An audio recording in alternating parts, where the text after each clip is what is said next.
Do I sieve the flour in now? No, you need to put the broccoli onto steam, then fry the mushrooms, and then you can sieve the flour. Come on, James, focus! Okay. Can you pass me the spatula? James, you don't need the spatula. You're kneading the dough for at least another 2 minutes. Sorry, well, I usually just improvise a bit when I cook, like throw in a bit of lemon, a handful of capers, that sort of thing. Improvise? James, I would never do that. What if we were slammed right now? What if you had to prepare 5 creme brulees for the same table? What if Lisa, at that table, leans over to Jane, her best friend of 20 years, and says that her creme brulee has a caper in it? Well, obviously I wouldn't put capers now in a... Jane is rummaging around in the crust with her bare hands trying to find a caper, and her hands are burnt, and she leaves a 1-star review of the restaurant and sues us for good measure.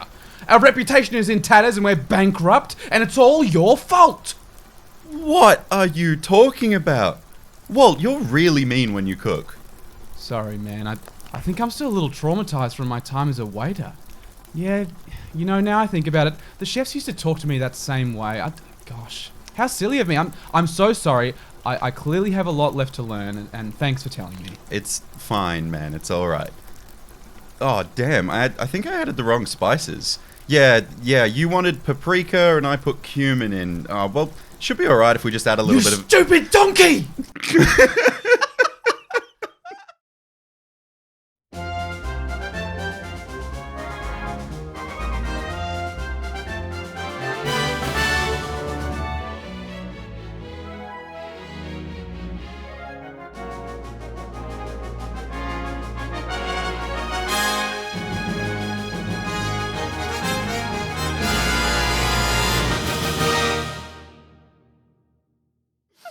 What are you? Yeah. Idiot sandwich. I'm sorry, Walt. I'm sorry. Does this mean we're now like professional chefs in the skit verse? In the skit. The question is, were we running a restaurant or were we just cooking at home? I think we were cooking at home, and I was just treating it as though you were just getting a little bit too extra. A bit too into it. Well, welcome to the Get Commanded podcast. It's the GCP, brought to you by POG, Palms Off Gaming, sponsor of this podcast. We're all uniting forces to help you to have better games of Commander. I'm your host, Walt. And hello, Commander players. I'm your other host, James. Now, before we get to the transmission, do we sound a bit different to you guys? We have new microphones! We do, and we've been fiddling around with them, testing. Yep. This is the first time we're actually like properly recording anything with them. So if we, move away from the mics and you can't hear us say a sentence, we're getting used to these are like proper broadcast level, as good as you can get for podcast microphones. And it is really all thanks to our patrons over at patreon.com. So straight up, we've mentioned this a couple of times on the recent episodes, but we had not spent a single cent of our Patreon money the entire time we've been running this podcast. Not even when the Doctor Who pre-cons came out for pre-order. Very tempting then. But we straight up spent all of it that we had and a little bit of our own money just upgrading our recording setup. But like straight up, most of the cost of these was covered by the money we had from our patrons over on Patreon. So a huge thank you to everyone who has supported us over there for the last few months. Obviously, you can check it out at patreon.com/getcommandedpodcast. But we would not have spent this amount of money on microphones if we didn't know that most of it was covered by the amazing support that you've all given us. We were so excited to get these microphones. I was at work at my office when they arrived at Walt's house. And on my lunch break, I drove around to Walt's place just to see them. Because like this is what you would get in a radio station. These are so professional. We're doing it, man. We're doing it. Really doing it. We feel like real pros, and we felt like real pros every step of buying the mics. We were like, this is unbelievable that we get to do this. It's so exciting. And look, it genuinely is all thanks to you guys, and we would not be putting in our own money behind this project if it wasn't for you. So if you really do like what we do, you can check out patreon.com/getcommanded to support us. But you can support us in whatever way you want or whatever way you can. Tell your play group about us. Tell your LGS about us if there's people running your store, tell them, like, get commanded. They're great. If they're ever in Brisbane or if they're ever anywhere, tell us. And just listen to our podcast every week when we put out a new episode. Follow our socials, like, subscribe, all of that jazz. We really, really appreciate you all. We do really appreciate it all. And also, we wanted to say thank you to you all in a more formal way. So we're going to be doing a giveaway. Yes. So you might remember that we went to Command Fest in Melbourne a few months back. It was a while ago now, so we understand if you don't remember that. But basically, when we were playing in the event that day, we played a lot of Commander that day. We racked up a lot of prize tickets. If you don't know how Command Fest works, basically every game of Commander you play, you wave down a judge and you tell them about the game, and the judge will give you prize tickets like a, if you were going to a, GP back in the old days, that kind of thing. Yep. So we accrued quite a number of these to the extent where we got to the end of the day and we were like, let's just pool our tickets together and get a prize together, both me and James. And honestly, we were pretty like, what can we get from our prize tickets? And it can't be much. It can't be much. It can't be much. And also, like, the precons were the obvious one, but we have so many decks. We were like, we don't really want precons. And we realized if we spent about $10 each, we had enough tickets to get a booster box. Yep. Of Commander Legends Battle for Baldur's Gate. Which is only becoming a better and better set as time goes on. Some of these cards are creeping up in price. The backgrounds are becoming ever more playable as people realize the potential that they have. Yeah, the backgrounds are super good, and some of them are very chase, and you can't find them anywhere. So a great opportunity to get these. So basically, we have this booster box of Commander Legends 2 Battle for Baldur's Gate, and we want to give it to you, to one of you listeners out there. This is our first giveaway. It's exciting. New microphones, a giveaway. It's a celebration of where we're at. And the way to enter it, by the way, you can follow us on any of our 3 main social platforms that we're on. So Twitter, Instagram, or Threads. Make a post and tag a friend that you'd like to draft this booster box with, and just use the hashtag #TimeToGetCommanded. Hashtag #TimeToGetCommanded at the end of your post. And you can get multiple entries into this giveaway by following us on multiple platforms, posting on multiple platforms. Do any of those things before the 27th of October, so 2 weeks from when this episode comes out. And on the 27th of October, we'll announce the winner. And we will give you a booster box of Commander Legends 2 Battle for Baldur's Gate. So, and we'll post it. We'll post it out if we need it to. Anywhere you need to get to. If you're local, we'll hand deliver it. So, yes, we will. And we'll get a game in with you for sure. But yeah, you can get 3 entries on all the platforms. Go follow us on all of them. We're trying to do a lot of content. Like, we were just at PAX this past weekend, and I was on our Instagram just kind of sharing stories of people I was meeting, the cosplayers from Magic that I got to hang out with, and all that kind of stuff. So yeah, there's good content on all of those, and Twitter is a great place to go if you want Walt's up-to-date thoughts on the drama of Magic the Gathering. Every now and then I get a little... Every now and then you drop into get on my soapbox a bit. But so enter that giveaway, please do. But we do, of course, have to get to our incoming transmission. Yeah, we have a whole podcast to go. That's right? what that's for, right? Yeah. I was too busy celebrating. We actually have a topic to cover. We'd better get to that topic. So this is an incoming transmission from the deep depths of the galaxy, from the Space Commanders. It's time to get commanded. Experienced deck builders can find it challenging to construct decks that are enjoyable to construct and to pilot, but are not very powerful. However, a compromise can be made when one sets out to use the wrong commander. All right. Okay. We've talked a lot, especially when we talk about, the deck building template that we use. We talk almost like in every single section of that template, we talk about synergy of, is it synergizing with your commander? Then you can play it. It's like much easier. But Space Commanders seem to think that sometimes there's a little bit of value in playing the wrong commander for your deck. Well, specifically they said it can be tough for people who build a lot of decks to build some decks that they have fun building, but aren't that powerful. Because they overdo it sometimes. Yeah. And I think, we do that a lot of the time. Yeah. I think we've done, we go out to build a deck and then we go, oh, damn, this is like way too high powered. I mean, it's hard not to, right? Like, it's very rare that you'll see someone, like open a pack of whatever booster is currently around. Commander Legend Baldur's Gate, maybe. There you go. They open a pack of that. They pull like an absolutely busted card and like don't put it in one of their decks. You know, like most of the time when we're acquiring new cards, whether it's by singles or cracking packs or whatever we're doing, it's like usually decks just have to naturally get stronger over time. So it's very easy to start with a commander that's pretty strong, keep on adding these new amazing cards. I'm talking specifically to people who are tinkerers, for those who remember my article that came out a month ago on Commander's Herald. Keen for the next one. Yes, but tinkerers especially are going to struggle with this, which is like, just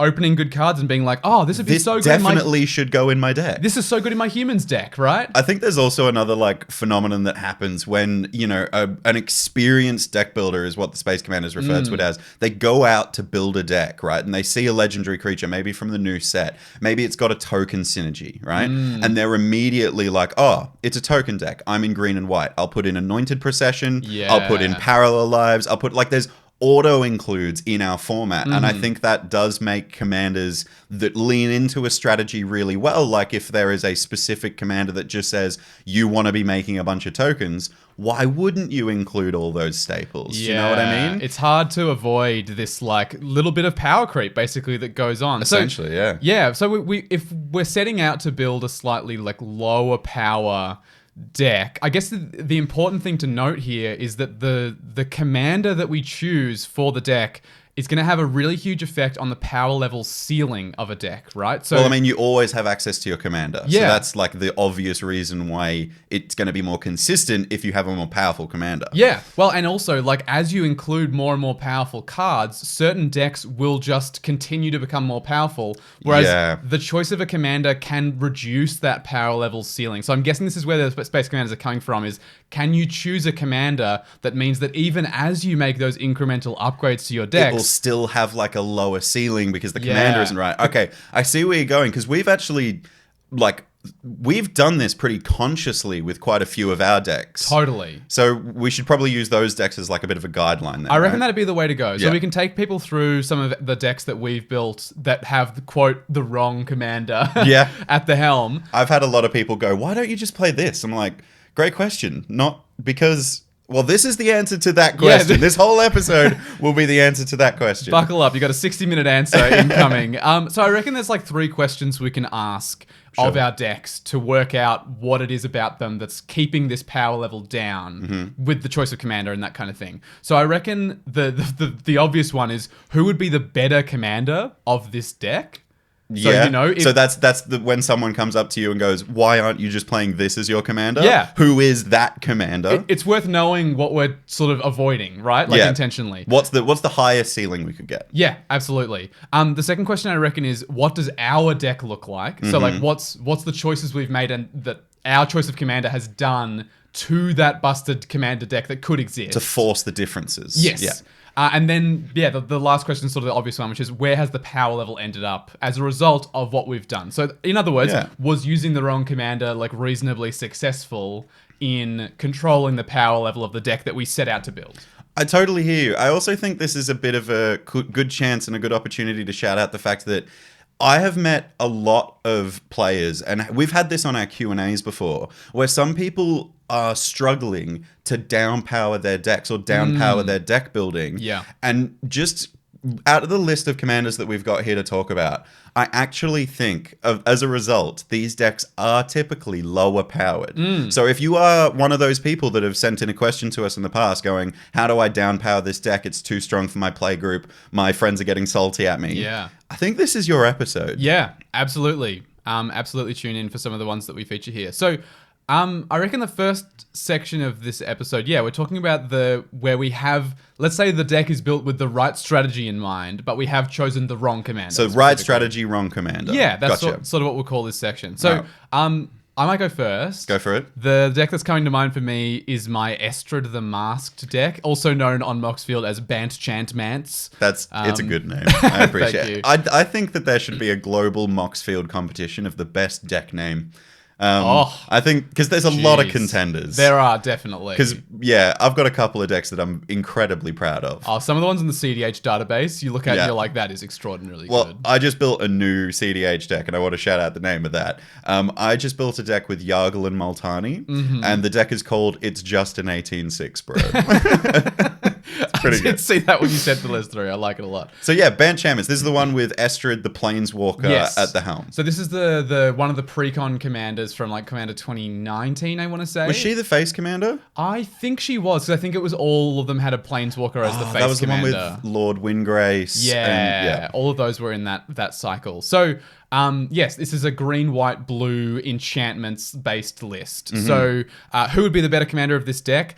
Probably you'd cut a color and just go Sithis Harvest's Hand. Oh, yeah. Well, I mean, that's quintessential the Enchantress commander, right? Yeah, right. It's for a green and a white, you get a creature that says whenever you cast an enchantment spell, you gain a life and draw a card. I would hazard a guess that if you went onto the enchantments theme on EDH Rec, she would be the top one.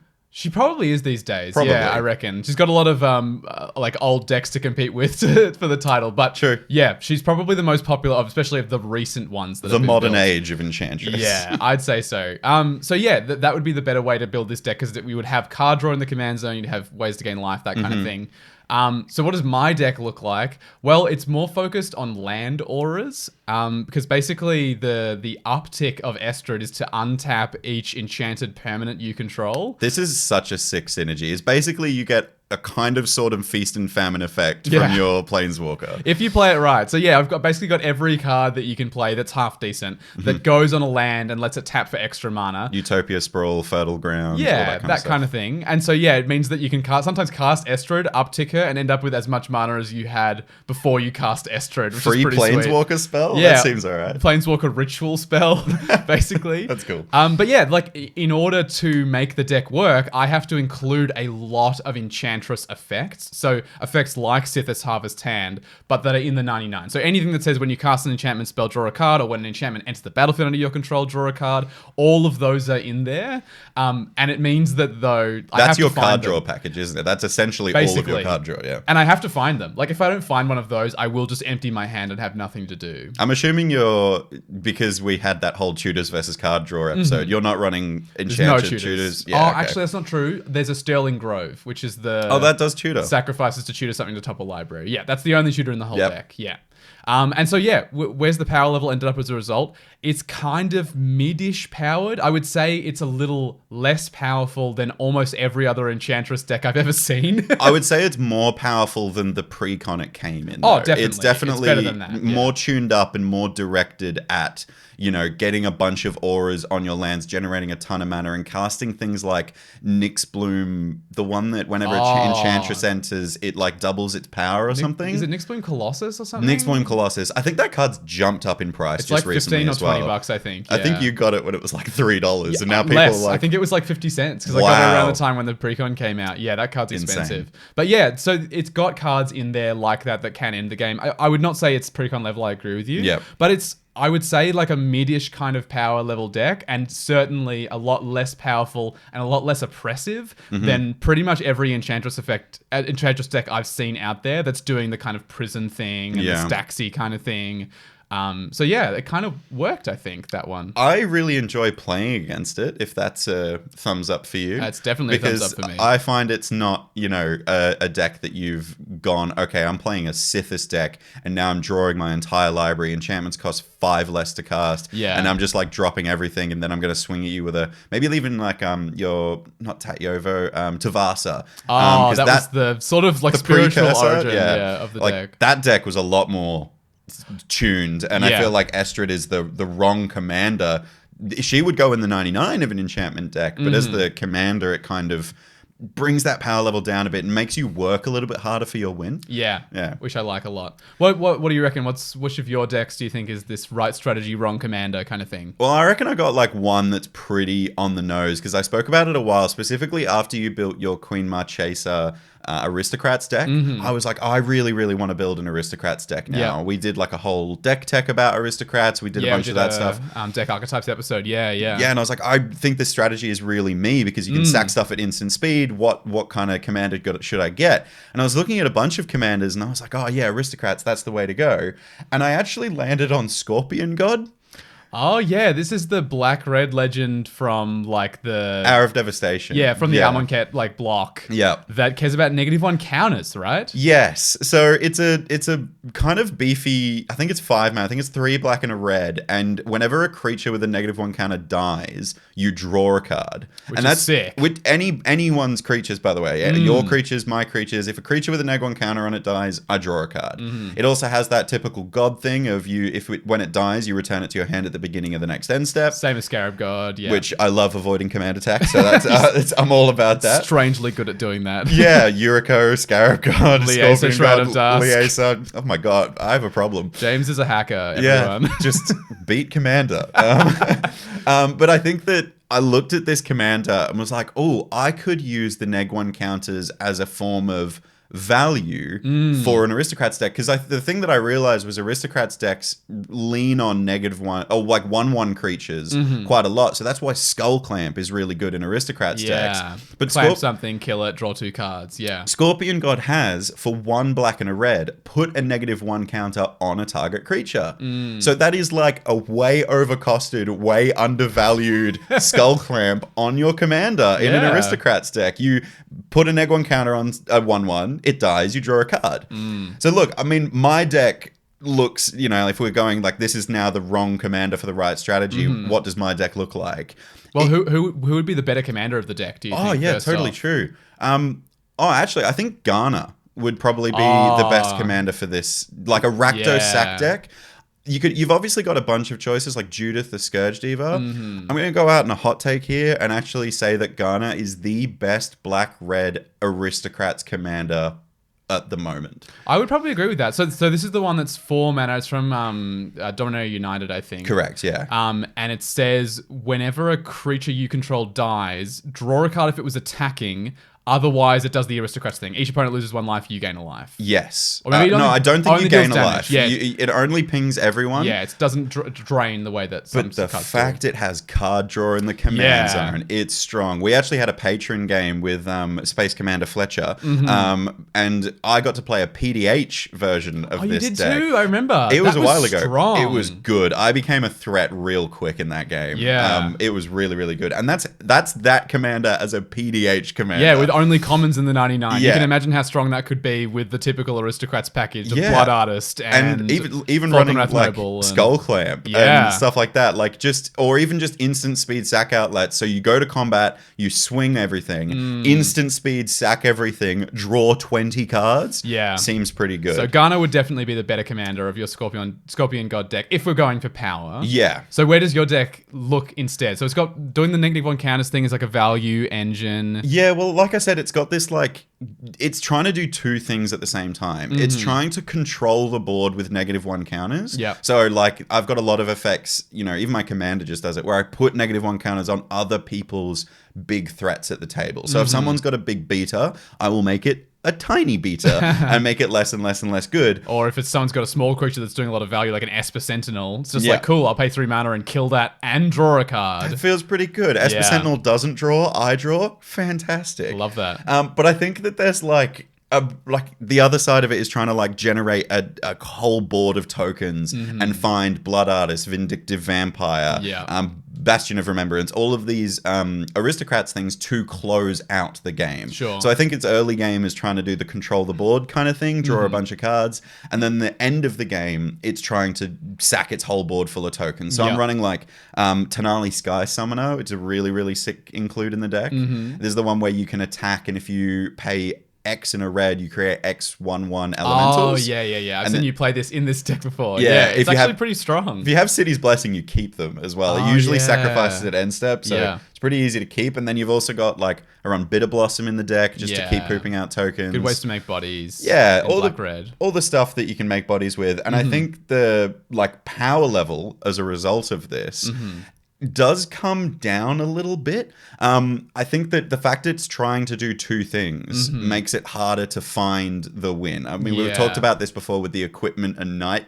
effect. If your deck is trying to do or assemble two pieces, sometimes you end up all with one and not of the other. Yeah, or like a creature-based spell slinger deck, right? Like you're trying to make a bunch of creatures and you're also trying to cast a bunch of spells. So if you draw all the creatures or all the spells, the deck's not going to work. Yeah, it's the classic way of you can build a deck that's not so powerful if you do it intentionally by building a deck that needs two different things to work. Yeah. I also think the major hit to this deck is the fact that it's actually not in white. I could have found even a black-white commander would have been way better. Yeah, I mean, Teysa Karlov would be screaming at you. Exactly right. I mean, like that triggers all the permanents that die and like all that kind of stuff. It makes there's commanders that make tokens in those colors. Yeah. White gets access to token doublers. All of this stuff, it does mean the deck is a little less powerful. And I think if it wasn't for the fact there is actually currently an infinite in the deck, I think this would be a pretty low powered deck. Yeah.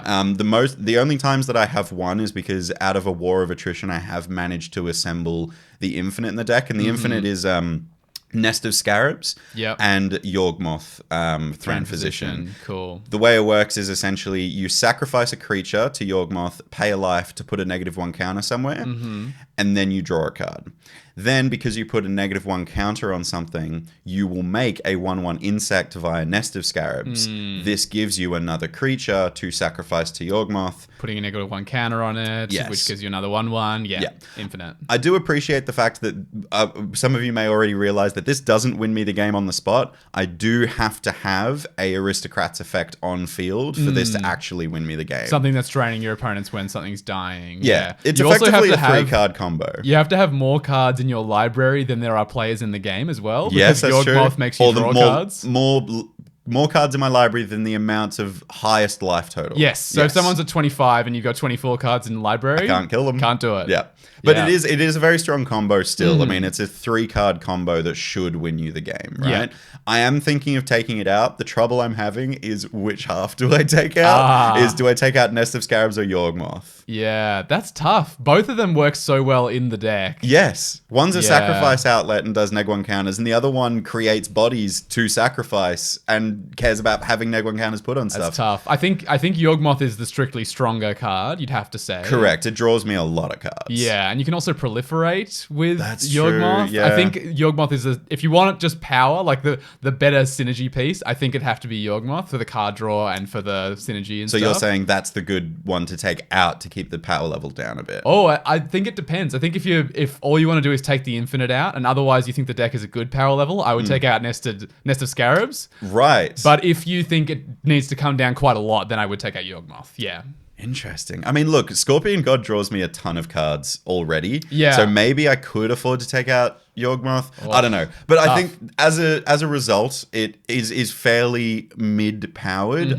This is definitely a very creative deck of mine. Yeah. But it is doing it's trying to do the things that it's doing, the -1 counters and the Aristocrats, and it doesn't mess about with it. No, it's a strong deck, but it's not a high-powered deck, is what I would say. What I do usually do as well, if I see someone's got a commander with a power and toughness 1/1, I will not play this deck because it just kills your commander. Yeah, I struggled a lot. I admittedly only played this deck maybe once, or maybe only just the one time, or maybe it's twice. No, I think we played it a few times. Yeah, but the one time that really stands out is I was playing my humans deck, and it was a bad matchup. Yeah, that was...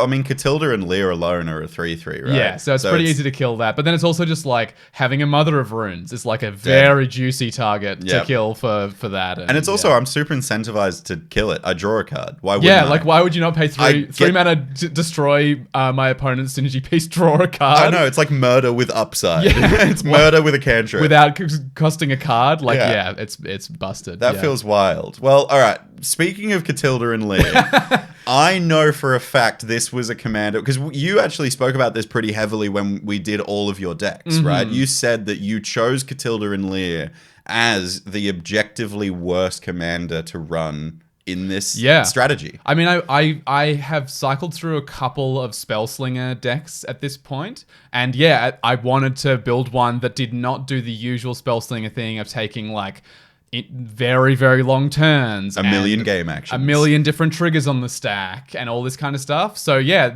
my compromise, and also compromise for power level, was to build Catilda and Leah. So this is the 3 mana, it's Bant again. Maybe these are my colors, white, blue, green.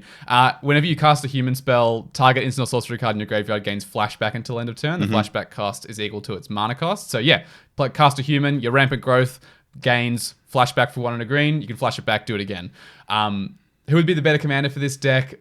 Anyone else? I was about to say, you are literally spoilt for choice with better commanders for Spellslinger. I think probably someone like Anello the Painter would be really good. This is the Grixis one that each spell has casualty too. Yeah, or just strictly great Spellslinger decks like who's the blue-red goblin? Is Mizzix. Mizzix would be like an obvious correct one or something like this.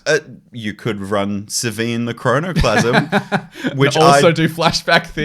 I just built that. I got to play it at PAX this weekend for the first time. But the game ended early. The people we were playing with had to duck off, and it was very sad. It looked like your next turn. I was about to explode. It was gonna go nuts. I had Savine on board, which, if for those that don't know, it copies an instant or sorcery from your graveyard the first time you cast an instant or sorcery from your graveyard each turn.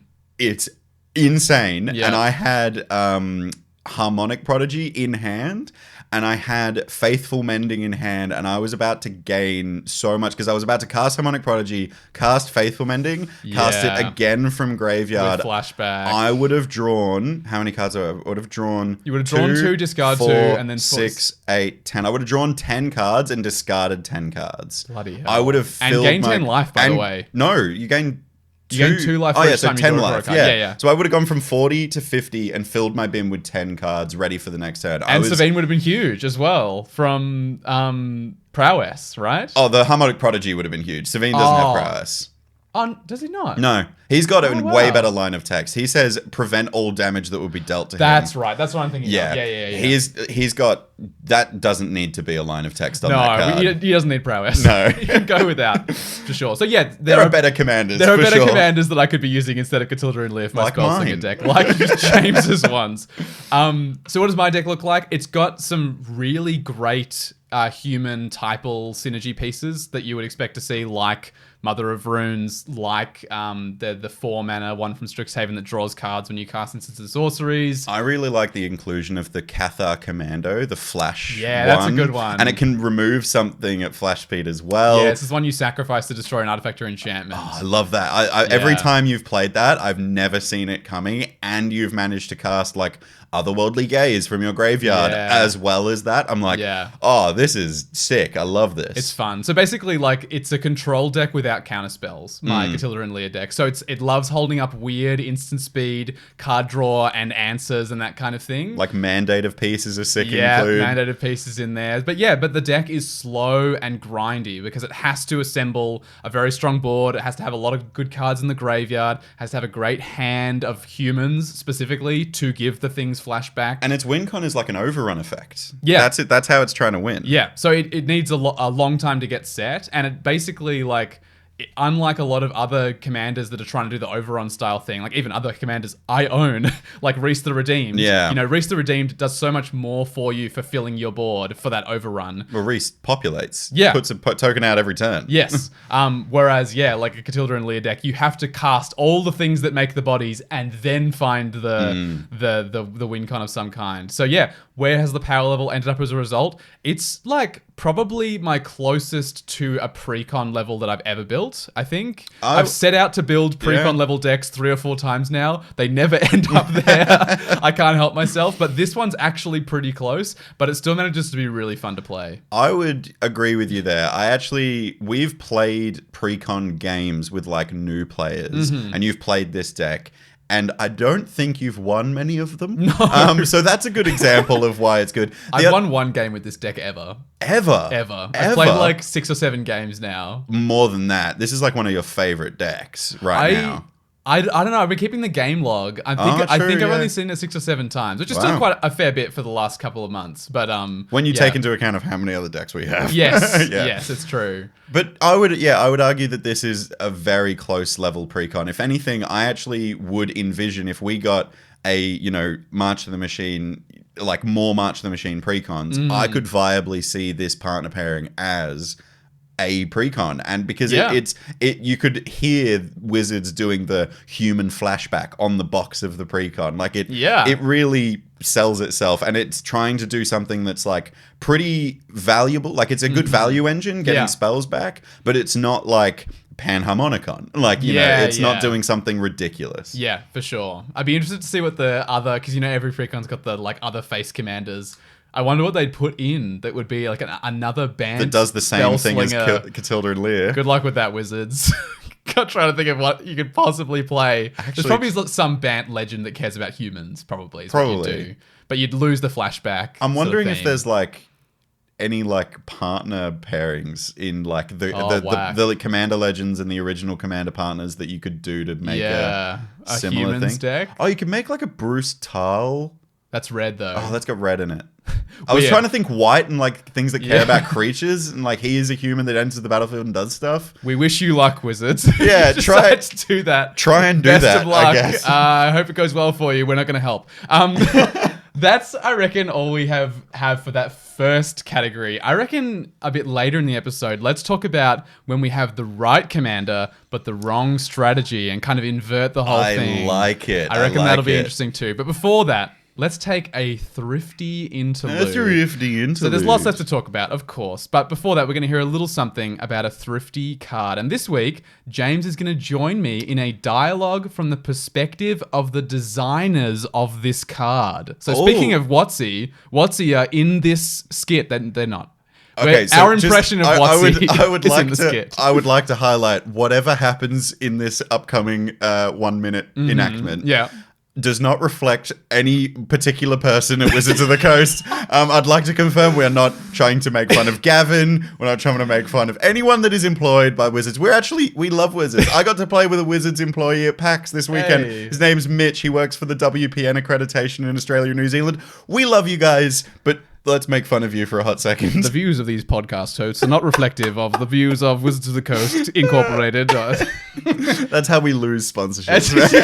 Yeah, got to tread lightly. Would you like to read the card we're featuring this week? I sure would. I remember this Thrifty Thursdays from way back in the day. It's a good one. It is Whisperwood Elemental, and it costs 3 green for a creature that is a elemental, obviously, and it's a 4/4 because it's an elemental, obviously. It reads, at the beginning of your end step, manifest the top card of your library. This is when you put the card face down onto the battlefield as a 2/2 creature, and then you can turn it up for its mana cost if it is a creature card. Now, you can sacrifice Whisperwood Elemental until end of turn, face up non-token creatures you control, gain. When this creature dies, manifest the top card of your library.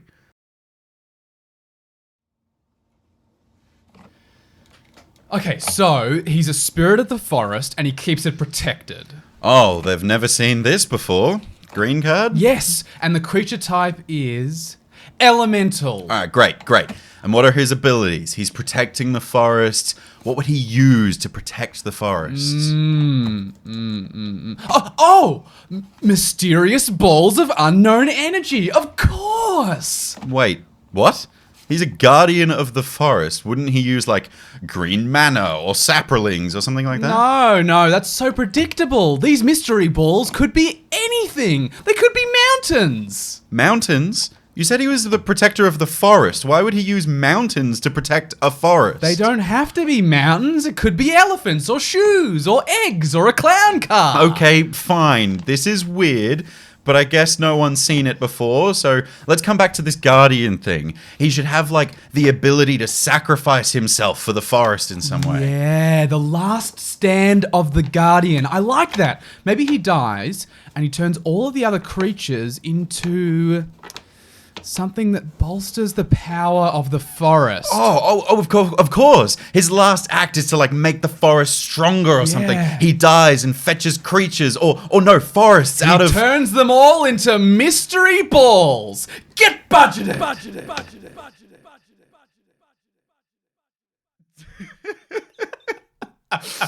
I genuinely can hear Gavin Verhey, like, being like, mystery balls. They're like Pokeballs, but they could be anything. The hilarious thing is, all of those mystery ball examples that those two designers that we just heard from were talking about are real magic cards. Yeah, shoes. There are shoes. There are lightning greaves. There's the crystal slipper. Yeah, there is a clown car. There is actually a clown car. A CEDH staple, actually, in Magda, because it's a zero-drop vehicle that you can tap dwarves into. God. That's the state of the world we're in, people. The clown car is legal in Commander. I hate it. Look, if you enjoy that strangeness that Whatever we just did, you can see those released in text form every Thursday in the Greensboro Commander Community's Discord server, which is linked to the show notes, in the Thrifty Thursdays channel. And you can also see us bring some of those to life in video form over on TikTok at Get Commanded. So follow us on there to see those. Yeah. Now, right, before we had that thrifty interlude, we did have a discussion around using the wrong commander for the right strategy. So picking a good strategy and picking an objectively worse commander. Downpowering the deck by choosing a commander that's not doing everything you could do in the command zone. Now we're going to flip it. Yes. So we're going to go with the right commander, like a reasonably strong, good commander, but completely build it wrong. Like the 99 is the wrong strategy for this commander. Yep, straight up. So how can we downpower the commanders that we play with? So I'd like to throw... So we will have to replace the first question we were asking in the first episode which was the best commander is for that strategy. So we obviously know we're in the best commander already, so that's not going to be a question anymore. We're going to ask, though, instead, what would the optimized version of this deck look like? So in other words, if we're looking at this commander, the super strong commander, what would the typical deck look like? And then we'll go into how our deck differs based on the strategy. So the 99 other cards in the deck, rather than talking about the commander, if that makes sense. Makes sense to me. Cool. right. You go first. I'll start with one that I recently talked about on the podcast, so I won't spend too long on it. Sure. But my Tornos deck. My charge counter sub-theme Tornos deck. So Tornos Urza's Apprentice. This is the 2-mana creature. I'm going to guess on it. It's a 1/3 with haste. Yep. You pay a blue and a red and tap him and copy target activated or triggered ability from an artifact source that isn't a mana ability. Hey, pretty much bang on. I've heard a lot about this deck, James. A friend of mine plays it all the time. Would it be talks me? about it all the time. That'd be you, yeah. You did say that it was your favorite deck of mine. I do like it a lot. Q&A. I like it a lot. I'm not going to lie about that. All right, so we'll answer the first question So first. What does the optimized version of this deck look like? I actually have found a CEDH build of Tornos. Wow. It's a very old build. I will include the link in the show notes. It's not on the database. It was in the Brewer's Corner. Okay, so it's not a tier 1 CDH deck, but a CDH deck nonetheless. Nonetheless, and there is a lot of really, really interesting combo line. I mean, it's in Izzet. You've got a million combo lines in Izzet that you can do. Especially in artifacts. Yeah, especially when your commander is doing artifact stuff. There is tons of infinite mana combos and stuff like that, but the really interesting win in it is with a card called Sands of Time. Never even heard of this before. It's really bizarre. It's a really old card. I might actually get it up to get the Oracle text. Yeah, because it is a really bizarre old card that had to get Oracle text. Sands of Time. Let's pull it up. Basically, the combo is... So I'll read the Oracle text. Sands of Time is a 4-mana artifact. Yeah. Each player skips their untap steps, which in CDH... That's huge. It's pretty big. Stacks piece already. And this is the reason why I wanted to get it up, because effectively, I'll read the text first and then explain what it effectively does. Okay. At the beginning of each player's upkeep, that player simultaneously untaps each tapped artifact, creature, and land they control, and taps each untapped artifact, creature, and land. So it swaps everything that's tapped with everything that's untapped, effectively. Correct. Weird. So do you want to know the weird interaction that you can do with Tornos? I assume you can figure it out. Just think about it with Tornos. Is it an infinite mana thing? Because Correct. you copy the ability, and then we put that on the stack. So it's got a trigger on the stack to untap all your stuff, basically. Everything that's tapped right Everything now. that's tapped will untap. Including, and then once that trigger resolves, Tornos will himself untap. Yep. You've still got the original trigger on the stack. Yep. Tap Tornos and a blue and a red, whatever. Yep. Put another trigger on the stack, it untaps again, infinite mana. Correct. Wild. In your upkeep. So you have to have an instant speed mana outlet So for like this. the deck, since it's the deck list that I've linked in the show notes has been created. There's so much more great stuff. For reference, this deck is so old that Hull Breacher is still in the deck. Whoa, okay, so we're talking 2020 at the latest. Yeah, so this deck has definitely not been touched in a long time. But like, there are new brilliant cards for this build because you've got like Born Upon a Wind now. It's a 1 and a blue instant. You may cast spells at instant speed. Oh, draw a card. Yeah, this is the one that was on Lord of the Rings. I think. It's the closest thing we'll get to Flash. Yes, they're not printing proper Flash. That's for sure. But like, this deck can do some incredible stuff with infinite mana at instant speed on your upkeep. Like, you can have Staff of Domination Winds. You can do like mana sinks and a bunch of different stuff. Anyway, the optimal version is a CDH list. So that's how powerful we're talking. Like we spoke before about the commander's like power level ceiling of a deck, right? Like, when you look at the commander, how strong of a deck can you build? You couldn't go much higher than this, right? Like, Tornos Urza's Apprentice has not a tier 1 CDH list, admittedly, but a 2-card combo, one of which is in the command zone to generate infinite colorless mana. Yeah, it's CDH viable. So, like, in terms of the ceiling, you couldn't get much higher than this. No. Cool. I think this is really cool. I do want to ask, for our CDH listeners, would you like to see a James version of this CDH list? I would. Because I have scoured the internet and I don't think anyone's updated that as a list. Give it a crack. I might just do it. Let me know, CDH listeners. Yeah. So the second question we ask with each deck is, what does our deck look like? So your version of Tornos, how's it different from the optimized version of the this CDH deck? list? Yeah. I'm not running Mana Crypt. No, I think that I've talked about this at length in a recent episode called Command Zero. Yeah. Where I talked about the whole deck, its functions and all that kind of stuff. But very quickly, it's a charge counter sub-theme. So charge counters in Magic have been put on a plethora of different artifacts. Actually, Spice 8 Rack did a hilarious video where they changed all of the cards that have charge counters to different counters that already exist in Magic to make them more flavorful. That's effectively fun. Cool. It's a really great video. Go check it out. But charge counters are effectively a pretty weak mechanic. You have to charge up an artifact, or you have to use charge counters, so you can't use an artifact more than 3 times, because once you have 0 charge counters, you can't tap to remove a charge counter from it and do a thing. Yeah. Because you've got no more things. So this whole deck is using that to kind of lower the ceiling of how powerful it can be. I'm running really weird stuff like Lux Cannon. It taps 3 times, or you have to tap it to put a charge counter on it, and then you tap and remove 3 charge counters to blow up a non-land permanent. But if you copy that ability with Tornos, that's pretty good. You get to destroy 2 non-land permanents. Yeah. That's really, really good. You can also copy the ability to put 2 charge counters on it. The top speed it up. line of it. Yeah, speed it up a little bit. Charge it up faster. Yeah. The name of this, considering we're talking about the names of good decks on Moxfield, this deck is called Tornos All Charged Up. Yeah, very Good nice. And where has the power level ended up as a result of the charge counters thing, do you think? Look, I think the more I play it and the more I've tinkered with it, the more high-powered it gets. I actually think there are a couple of things in this deck that I might subsequently remove from the deck soon. Like, I do run a Mindslaver in the deck, because copying Mindslaver's ability is pretty good. Yeah. But it is not a charge counter thing. No. So I might try and reroute it to the charge counter thing. There is also...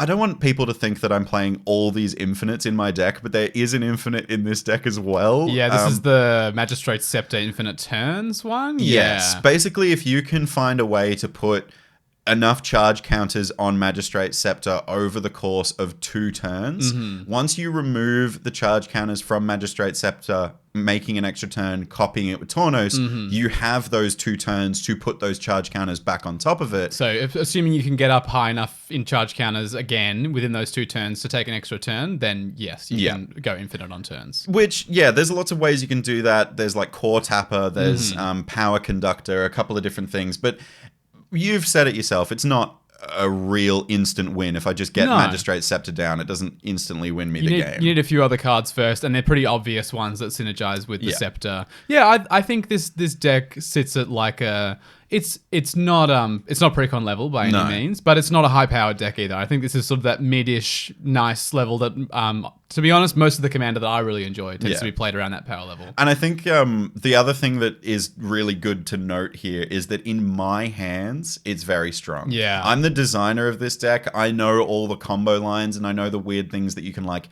imprint Solemn Simulacrum under this really weird artifact, this prototype portal, and make multiple copies of it and blah, blah, blah. I know all those combo lines. Shout out to a guy that I met at PAX this weekend. I think his name was Cameron. He played my Tornos deck in a game. And he did very well with it. Cool. He realized the value of Golden Urn. It's a great card. He was like, oh, this is kind of sick. You can gain like 20 life off this thing. I'm like, yeah, you can. You can. And I've done it many times. But yeah, I think the power level sits like pretty fair. But like if I'm piloting it and if I'm like really dialed in, it does get more It gets powerful. stronger. Yeah, Yeah. when When you know the lines, it gets better and better. For sure. Yeah. The next deck, I guess we'll cover another one of mine. I want to talk about my Meren of Clan Nel Toth deck. Yeah. With the secret commander of Gerard Golgari Lich Lord. You totally could run this as it is a legendary creature vault. You could just run it as the commander. It's not as fun when you do it that way. Everyone else is doing that. So yeah, well, Meren of Clan Nel Toth, this is the one that in your end step, you can reanimate something from your graveyard if you have enough, what do they call experience counters? And you get experience counters when your creatures die. So the optimized version of a Meren deck is sacrifice loops, right? You've got a bunch of cards like Plague Crafter, like Fleshbag Marauder. Fleshbag Marauder, these kind of things. You just go in loops. You can also loop something like Spore Frog even becomes pretty oppressive. You used to have that in the deck. I think Do you still have it in the deck? maybe I cut Spore Frog. I'm actually not sure if it's in there anymore. I used to hate playing because the original build of your deck was more along the lines of its optimized build. Oh yeah, it was budget one, so it wasn't like the Grave Pact kind of version. It didn't have of the deck. Birthing Pod in the deck. No, I couldn't afford any of those cards, but it was like all of the cheaper versions of those same effects. So Spore Frog was in there, Fleshbag Marauder was in there.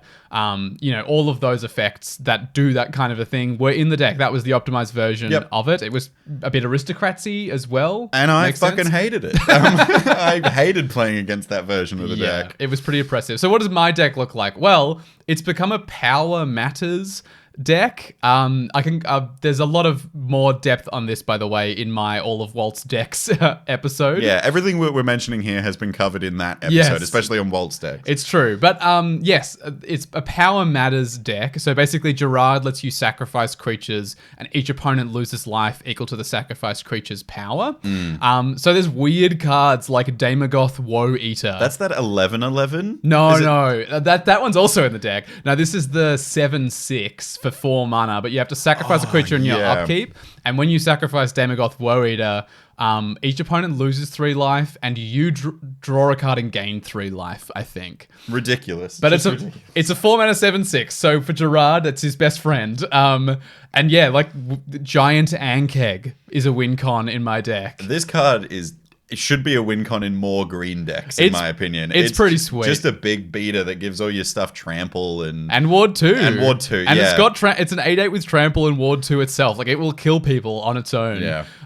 Love that card. So yeah, where has the power level ended up as a result of this? Well, it's still fairly high. It's still got some really strong synergy pieces in there, like Sir Conrad. It's got really great enablers like Altar of Dementia is in there. That fills you in really quickly. That's sick. I didn't know that was in the deck now. Yeah, it's also got what's the Greater Good? Greater Good is really strong in the deck. Sacrifice, draw cards equal to the power, discard 3. That's the one. Sick card. 4 mana enchantment. So yeah, there's still some strong pieces in there. It can still do some pretty yucky things, especially with cards like Sir Conrad.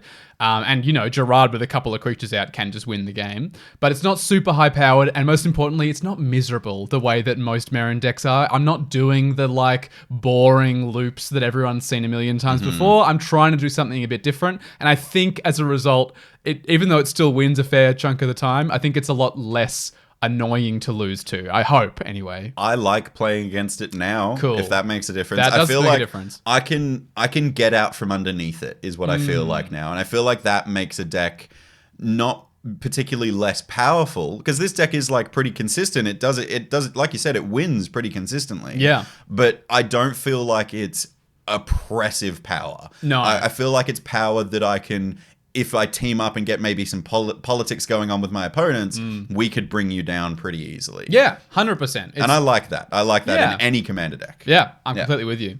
Let's go back to another one of your decks. Sure. I think I've got one that's in my mind.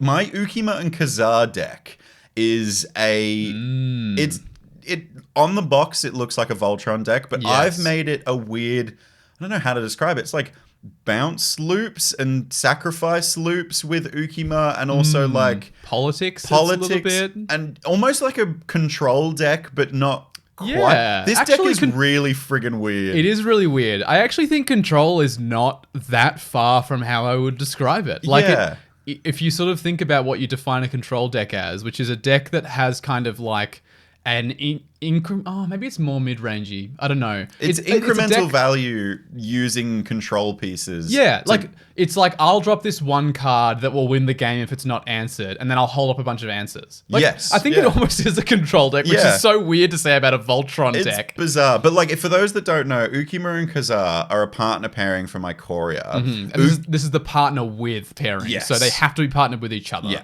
And therefore, if they're in your 99, when they ETB, you can go find the other one. Yes. It's great.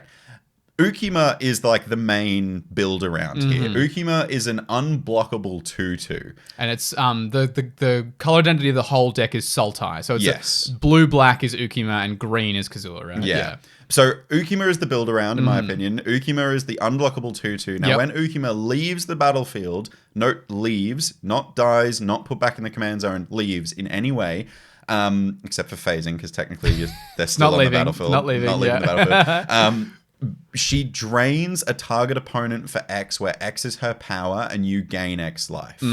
It is so fun to like basically have a 10/10 on board that you can just loiter over people's head being like, you have to answer this or it will kill you. Yeah. But if you answer it, I'm doming you for 10. It's a really, really fun deck. And obviously, I think to answer the first question of what does an optimized version of this list look like, it's full Voltron. Yeah. It is stack Ukima as high as you can. And then Khazar says whenever a creature you control deals damage to a player, put a +1 counter on it. So even then, you've got a Voltron builder in your command zone as well. Yeah. The more you beat face with Ukima, the more you do it. Yeah, I think the obvious way to build this deck is just like probably no other creatures. Yeah. You just stack it full of auras and probably mostly equipment so that you can just like chuck them back on Ukima each time. And then just keep on swinging until you get to 21 damage on everybody. Pretty much. And then I would just like run a bunch of like fog effects maybe to keep your own life total protected. Yeah, some sort of like kind of weird answers to stop you from dying. Yeah. Just keep Ukima protected, build her up. Like, because 2 power, if you can get her 19 power somehow. Yeah, that's dead. One shot and no one can block it. Yeah, no one can block it. That's wild. The other option is, because I kind of had a bit of a think about this, you could create a really interesting food chain CEDH list with Ukima. Oh, so food chain, this is the enchantment that says like exile target creature you control or whatever it is. Yep. You add an amount of mana equal to its casting cost. Yeah. Right? So +1. +1. Right. So it basically would squee the immortal, for instance. Yeah. You can go infinite on it. You can only spend it on creature mana. Creature mana, yeah. So you go infinite on creature mana if you have squee and food chain, just like on the field. Yeah. Food chain's very old, by the way, which is why it goes infinite with anything. Yeah, it's a very common win con in CEDH because there are a lot of commanders like Rocco, for example, has a tutor on him. You can tutor out creature win cons, all that kind of stuff. But with Ukima, the way you break this is by making creature spells you cast or commander spells you cast cost 1 less. If you can make commander spells cost 1 less, every time you exile Ukima to food chain and put her back in the command zone, you generate the amount of mana you need to recast her and get her back into the battlefield. And when Ukima leaves the battlefield, you're draining someone for 2. Hold on, because won't you need a discount of 3 the next time you do it though, not 1? Because it'll go back to the command zone. Oh, you would need to incrementally discount it. Yeah. Maybe my brew is not quite there yet, but it's possible. Like you have in the command zone the win con. Yeah, you have the thing to sacrifice the food chain over and over and over again. Which is usually what people like the food chain CDH lists that we see. That's why they're CDH viable, is that the win con is in the command zone. Yeah. Like you have to find whichever piece you need with food chain, but then your win con is your commander. Yeah, like Rocco lists finding Yeah, Rocco Squee lists and- just yeah. find all of the Yep. stuff they need. Yeah, Yeah, I reckon there's a way to break this in CDH with totally Fiction. there would be. So that's the optimized version. Yeah. My what version. does your deck look like, James? Definitely not like that. My deck is bizarre. Like I was trying to allude to before, it's full of combat tricks mainly. Yep. A lot of ways to bounce Ukima to hand, to recast her, to kind of like keep myself alive with that drain effect. I really like to avoid the Voltron.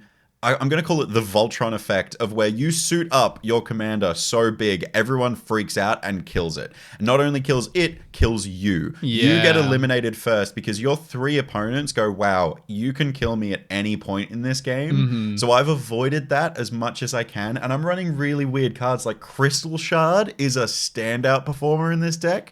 Crystal Shard bounce Ukima to hand and it's an artifact that stays on the battlefield. Yeah, you can do it every turn if you want. So strong. I also run like Tend the Pests. Oh yeah, sacrifice Ukima, make a number of pests equal to her power when you Yep. sacrifice her. Yep. Run Away Together is also like the best card in this deck. Also played in my humans deck, by the way. Oh, yeah, nice. You know, bounce one of your humans to cast it again, bounce someone else's annoying thing, like Ukima, maybe. Yeah, it's Bouncing Ukima is a bad idea. I would not do that. it's really strong. I do have a couple of like, if you don't answer Ukima now, she will kill you. Like I run Colossification in the deck as well. Oh yeah, that's straight up. So it gives +20/+20 and Yep. taps it when the enchantment ETBs. But then the next combat, it's like, cool, I have 22 unblockable power right now. Yeah, there's no way for me to like flash this out in combat to avoid Yeah. the tap thing that Colossification does. So you have to wait a full turn cycle. You have a turn to answer it, in Yeah. other words. I also have Vorpal Sword, which Yeah. I have gotten off once, but it's really hard to do. It requires so much black mana. In a 3-color deck, it can be hard to pull off. I've never seen you do it in the one turn, is what I'd say. No. Like, because you need to equip it for black.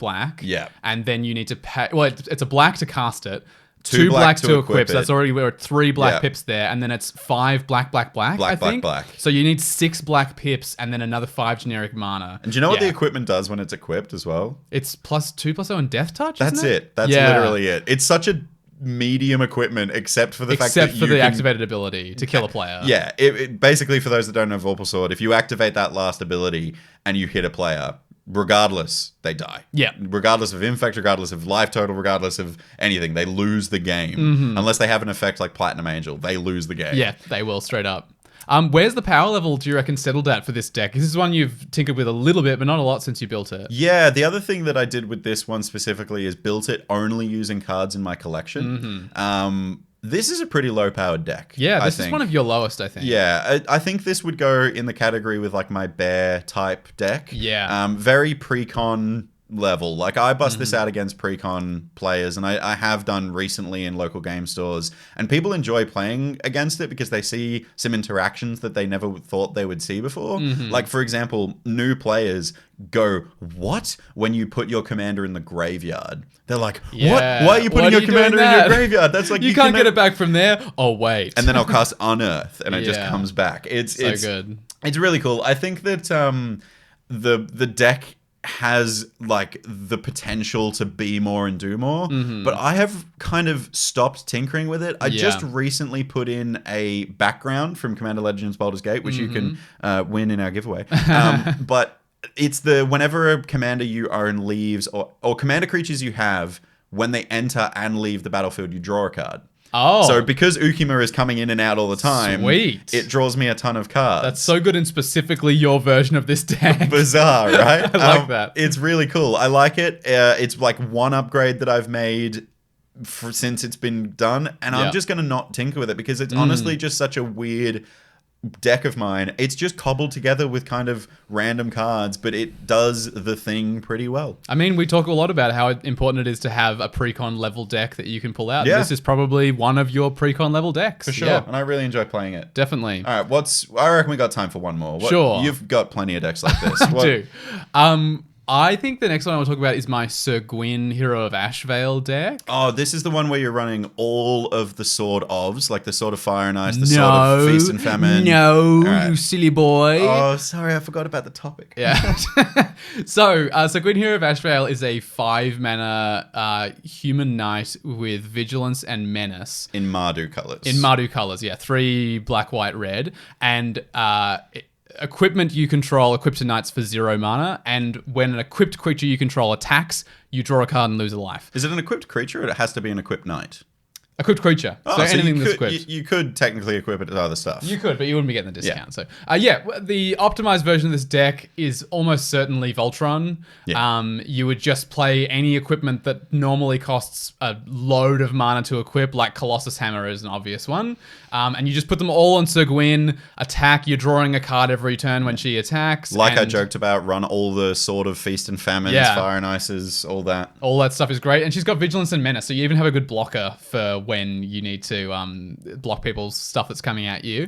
My version of the deck, though, what my deck looks like, it's a Vorthos Knights deck. So basically, everything in the deck is either a knight or something that looks like a knight, or like a sort of a sword or a bit of equipment a knight would use, or a place a knight would go. Like, it's very heavily in this like sort of imagining of castles and going to battle and charging. There's lots of cards from Throne of Eldraine in this deck. Those ones are pretty easy. Yeah, Castle Ardenvale, Win. Pretty easy. Some of the other ones are harder to find. But yeah, it means that some very obvious good inclusions that you would normally find in a Voltron-y kind of equipment deck, like Whisper Silk Cloak, for instance. Knights don't wear cloaks. No, Knights don't wear...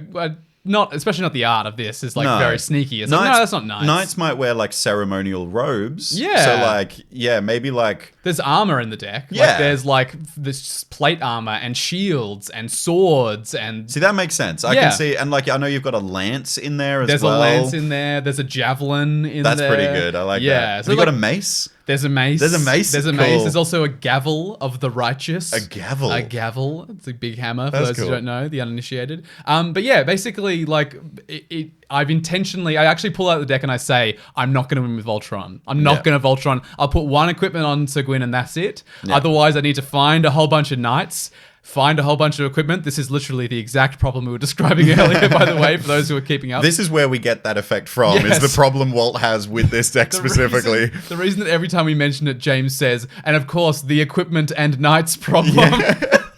It's because of this deck. You have to find the knights, you have to find the equipment, you have to suit them all up. It doesn't mean you draw more cards, but yeah, as a result of Voltron not being a win con, it's very sensitive to removal. Like, removing a bunch of knights sets you back a lot. It takes a long time to build up a board that actually could win the game. Yep. It's very grindy and it's very temperamental. Like, if you draw the wrong half of the deck or you have someone remove your stuff, it just won't work very well. Yeah, I will say sometimes I have seen you turn it into a Voltron strategy on a pivot. For example, to like close out a game. Let's say there's like, it's a 1v1 situation left and one person has like a million life, like they've played a life gain deck and you're like, I'm not going to kill them with damage. Yeah. I need to switch to a Voltron strategy. I don't pull out the deck and go like, I'm not playing Voltron. I tell them like, Voltron's not the strategy. Yeah, so it's not still the win there. that I'm going for. Yeah, it's still there, and I'm not saying I'm going to avoid it. But there is also the very fun story I've told on the podcast before of the time that I told a player that I would not ever swing Sir Gwyn at them if they didn't remove my stuff. Was that like a politics deal? That was a politics deal, ever. I said I would never attack them with Sir Gwyn. I would love that in writing. Yeah. Like that. No. A deal like that, I would be like, can you write that down for me? I won through it, is the moral of the story. I did not. Nice. It came down to me and this player, and I would have won about 6 turns earlier if I could just attack with Sir Gwyn. But he kept removing everything else that I had, and I had to find a weird other win, and I eventually got there. But yeah. Good on you for sticking to your word. Thank you. That's a good one. You. So yeah, where has the power level ended up as a result of my Vorthos theme? It's pretty low. I wouldn't put it at pre-con level, but I think it's pretty close, honestly. You talked before, when we were evaluating all of my decks in that episode, you said you don't like this deck because it never wins. Yeah, look, it's not... Because it's not doing what the commander wants it to do. But the weird thing is, the commander actually incentivizes you for swinging with more equipped creatures, which is the wild thing. Because you draw more cards. You draw more cards. Yeah. But the other thing, the downside... you do lose a life for each creature that's attacking. So I've seen you on multiple turns have like 5 equipped creatures and swing with those 5 creatures that are all equipped every turn, and you lose 5 life every turn. It's not a May ability. You have to. You have to do it. And like, honestly, I've seen you go like, oh, I can't swing now because I'll lose a bunch of life, but I need to find a card to answer the problem on the board. I have to. I'll go to 1 life. Sure. Like it's basically the trade-off. Yeah, for sure. Well, it can be challenging for some of us to build low to mid-power decks when we tend to upgrade our decks over time. But choosing an underpowered commander or deck strategy is a great way to reduce the power level ceiling of a deck without compromising on our enjoyment in the optimizing process, and our playgroup and our local meta might just thank us for it. So, Space Commanders, command received. This is like good get commanded content. This is like, hey, sometimes playing a really hyper synergized commander just isn't as fun. Yeah. So to the listeners out there, do you feel commanded? What do you reckon of building with the wrong commander, or as we did in the second half of that episode, with the wrong strategy as well? I feel like that's more fun to do. Like take a commander and just be like, no. Yep. I'm not going to do what you tell me. Yeah. Fuck you, I won't do what you tell me. Fuck you, I won't. Sorry. Yeah. No. Rage against the machine. Yeah, he's just raging against the machine. I would love to see, some of those brews. I want to see like a Korvold only food deck. Play Korvold the way he was supposed to be played. Wow, that's I want to sick. see No a Korvold treasure deck, creation. no treasures. I want to see a Korvold deck with no treasures, no clues, no tokens of any kind like except that. food. And then, in the same vein, I want to see a Shurikai Genesis Engine Voltron deck.